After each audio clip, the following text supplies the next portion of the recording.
Hi, I'm Maria Gurevich. Welcome back to our channel at Right Up Your Alley.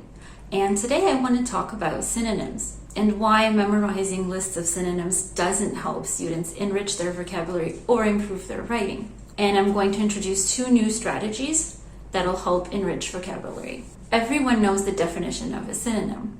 Synonyms are words that mean the same thing as other words. The key concept here is that they mean the same thing, not a better thing. And when we memorize synonyms, or when students memorize synonyms, they're not enriching their vocabulary because they're not really learning anything new. They're learning ways of replacing the same meaning with different words. Here's an example of why that doesn't work. People gathered in front of the store.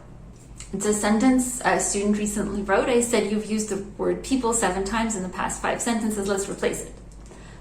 He thinks about it and he immediately comes up with individuals gathered in front of the store. Didn't make it any better. Then he thinks about it a little longer and he says, human beings gathered in front of the store. Now he made things worse. So the strategy that I suggest, replacing general words. People is a very general word. It could be used to describe anybody, anywhere. For the particular sentence, people gathered in front of the store, you can enrich vocabulary and improve the writing by thinking, well, what kind of people gather in front of the store? What exactly do those people look like?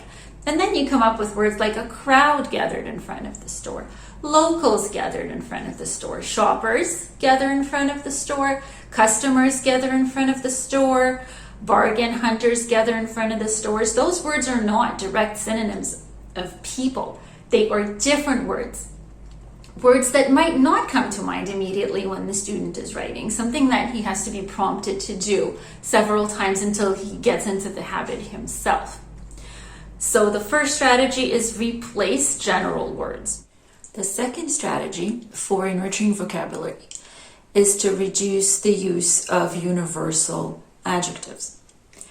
Now, universal adjectives are descriptive words that you can use to describe anything. For example, the word nice.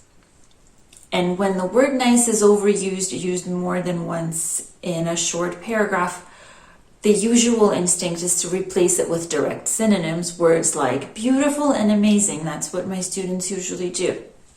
The problem with that is that they're too universal. You can use the word nice, beautiful, and amazing to describe your car, your hair, your dinner. What works better is using precise words that can only describe the one topic you're talking about. For example, if you're describing a car, don't go with nice, beautiful, and amazing. Talk about smart safety features, talk about advanced engineering, talk about design.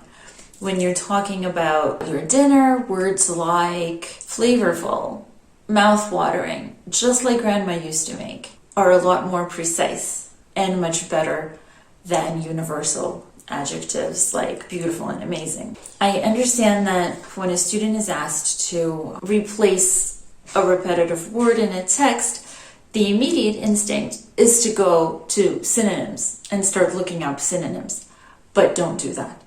Think about the precise words you can use that will only describe what you're trying to describe and nothing else. If you have any questions about writing, English, or grammar, please leave a comment below and I'll try to answer them in future videos.